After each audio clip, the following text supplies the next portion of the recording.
And here's ABC News today.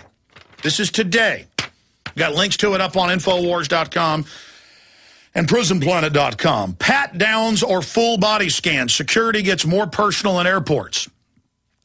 And they're going to do enhanced physical searches. And they already do these sometimes during high security alerts, and I've seen it on the news, where they actually put their hands on a woman's breast and squeeze in a circle. And women describe it as very painful. They put their hand between your legs and squeeze your genitals because there might be a bomb. Now they're talking about chest x-rays because Al-Qaeda may put fake breast implant bombs in. That's AP and Reuters and ABC News.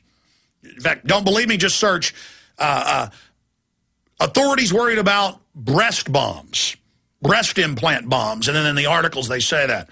So see, we got to look through your house with high-powered radiation. We got to do this to you. We got to not give any radiation protection to the TSA workers who just all day are standing around right there at the machines that are just blasting radiation everywhere.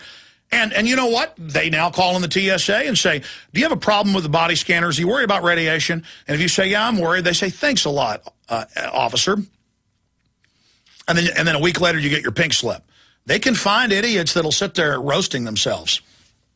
There it is, Fox News. Terrorists could use explosives and breast implants to crash planes. Experts warn, and they say they need full-body x-rays. Oh, and, it doesn't matter. There won't be any lead walls for those running them. Won't be any lead walls for you. It's just, it's over. They're testing and practicing absurdity on us to break our will and make us accept it. I mean, what more will we put up with? I'm in America watching small children being taken out of strollers and x-rayed. 3 days ago, I'm having to watch this.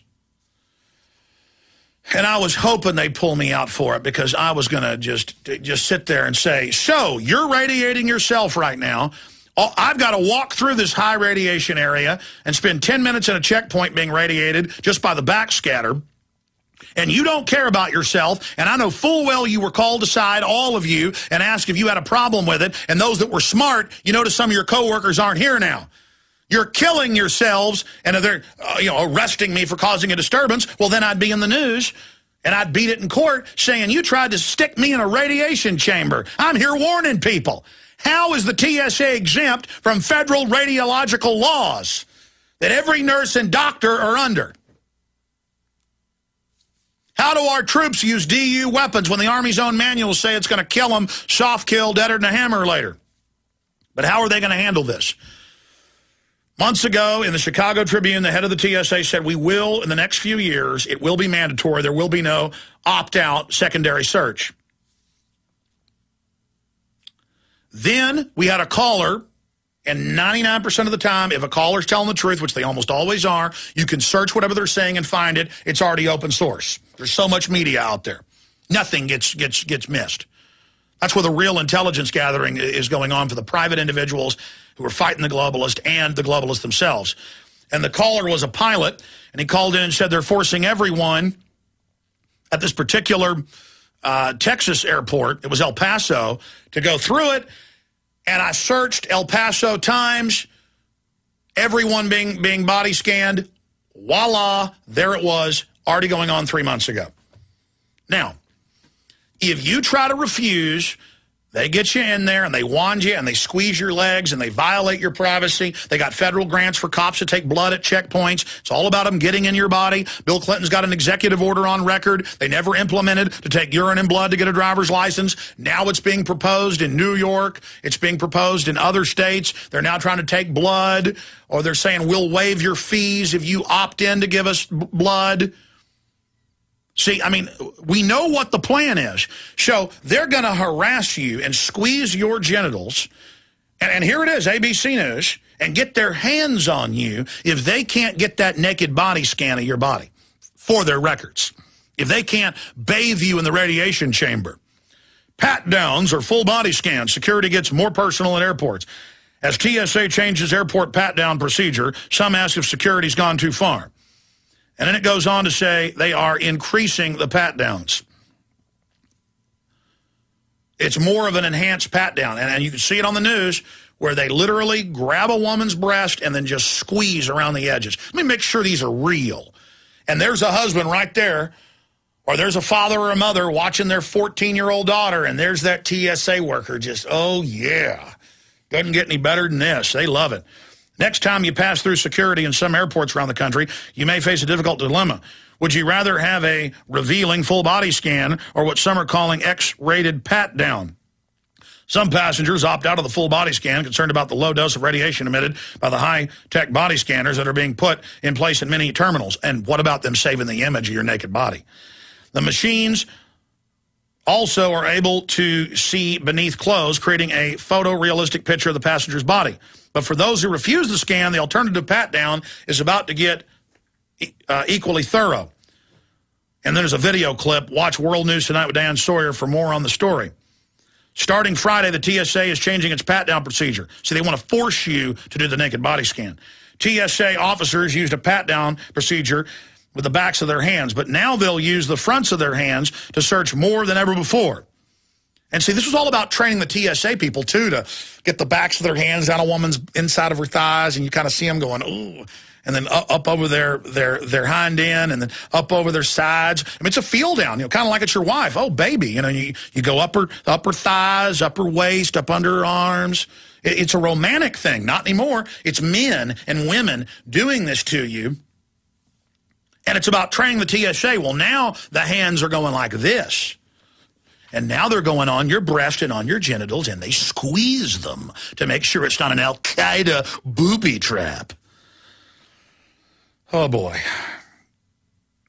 Now, listen to this. They will put their hands on body parts that were once off limits. See, well, it's for Al-Qaeda. Starting Friday, the TSA is changing its pat-down procedure. TSA officers used to pat down passengers with the backs of their hands, but now they'll use the fronts of their hands to search more than ever before. In some cases, touching body parts that were once off limits. Genitals and breast. Genitals and breast. They are going to put their hands on your private parts. They're going to squeeze them. They're going to touch them. They're going to enjoy themselves. And that's why they've had so many TSA workers busted raping children. So, this is the way they humiliate you. This is how they teach you. This is how they train you. And all the cases of where women have piercings, and they take them behind closed doors and go, here's a pair of pliers, remove that piercing. They can see full well it's metal. I mean, ladies and gentlemen, we're just being trained basically for giant gas chambers. I mean, that's what this is. They're training you to take your urine, take your blood at checkpoints to get DMV. They're openly announcing they're going to have giant checkpoints on the news that body scan you to go to a football game, to go to a theater event, to go hear the opera, everything. This is everyone being inculcated, worse than Nazi Germany, and the government is staging the terror attacks, and even if you don't believe that fact, they are using it on you in their own internal documents. You are the target. And it goes on to describe pilots are refusing to have their genitals grabbed. Women are refusing. People get angry. And you know what? How many people have been beaten to death in the U.S. and Canada and England? You hear about all the time. Oh, she choked herself on the handcuffs that were behind her back. Oh, we jumped on this guy's head and broke his neck. We don't know why he died. You start talking back. They pull out a billy club and a taser and just, you don't want me touching your genitals? Yeah! Yeah! You're going to submit to us, and the bankers are going to take all the money you got, and we're going to search your houses and look through your walls with big X-ray vans, and we're going to leave the borders wide open, and the top of Al-Qaeda is going to have dinner at the Pentagon, and there's nothing you're going to do about it. Nothing. We're going to squeeze. This is not freedom. This is not security. This is the baptism of tyranny, the baptism of oppression, the baptism of the end of dignity. Little piece of me.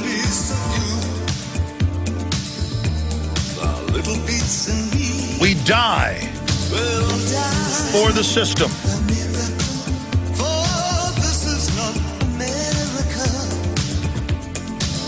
We're going to be talking about the economy, the election, all that's happening. In fact, I'm going to get into it right now with Bob Chapman coming up. Then we have the head of one of the biggest unions and involved with the government, the parliament, the prime minister decrying him in Australia, going public for 9/11 Truth. He's joining us from Australia during the last hour to get into people standing up and having courage, because 9/11 is being used to enslave all of us, regardless of what you really think happened with it. Shouldn't the head of al-Qaeda dining at the Pentagon 2 months after 9/11 be an issue? Or are we supposed to just forget that and send our kids to the naked body scanners? By the way, Rob Dew shot video at the airport a few months ago that we've never shown. He just reminded me of it, of people being sent through naked body scanners and then having the enhanced pat-down done. So, oh, you don't want to go through a body scanner? We're just gonna humiliate you. We're going to touch your private parts. This has nothing to do with fighting terror. Okay, I'm done talking about that for now. Later we'll have that video. And they always have these little stage fear-mongering events to remind us of, how important the whole police state is to all of us. Now, I'm going to go through the numbers and what's happening in the states, but I've been really studying it in depth the last few weeks. And Sharon Angle is pulling away with about a 5-point lead in most of the polls. What I do is go through an index of polls in Nevada against Harry Reid. Rand Paul had lost some of his lead of, on average, about 9 points, down to about 5. Now he surged back to 9 points ahead in some polls, 10, 11, 12 points in others, in scientific polls. But that doesn't mean they're going to win, because even Sharon Angle's lawyer has said clearly Harry Reid is trying to steal this election. And in the biggest county in Nevada, there have been thousands of reports of not being able to vote for Sharon Angle for Senate. You can only vote for Harry Reid, and they're calling that a glitch. It's not a glitch that most of the troops didn't get their ballots, or that the ballots they did get have been lost, being shipped back to the United States from all the countries they're in. Different election officials have been indicted in Florida and several other states in the last week, caught red-handed. It's usually people running for higher office who happen to be the election officials who are being caught with their hands directly in the cookie jar. And that is a serious conflict of interest. So we're going to see more dirty tricks, but it is now starting to get picked up by more newspapers and TV in Kentucky. The Jack Conway cover-up, he and his prosecutor brother getting tipped off about a narcotics raid, and then his brother and others lying about it once they got caught, and the detectives lying about it. They've been caught red-handed in what is clear obstruction of justice. That's really stinging him hard. So good job for everybody getting that information out. But I'm really worried about Rand Paul, because he's more than just a man. He's more than just a senatorial candidate who it looks like is going to win 3 days from now. It's just 3 full days, Friday, Saturday, Sunday, or Saturday, Sunday, Monday. So it's about 3.5 days until Tuesday and the election. And it looks like a complete wave of Republican victories. If I had to guess, the Republicans will get 50 seats in the House of Representatives and 9 seats to 10 seats. If they get 10, they take the Senate back in the U.S. Senate. But there is election fraud. And the good thing is, this is a much better crop of Republicans than came in '94, who were neocons, led by Newt Gingrich. Boehner and others, though he's an acolyte of Gingrich, no, they're all gone in 2 years if they don't deliver the end of Obamacare, the end of carbon taxes, and the rest of it. The problem is they also want the naked body scanners in the police state. But there are a lot of good candidates in there, and this is a big victory against the globalists. We'll be right back.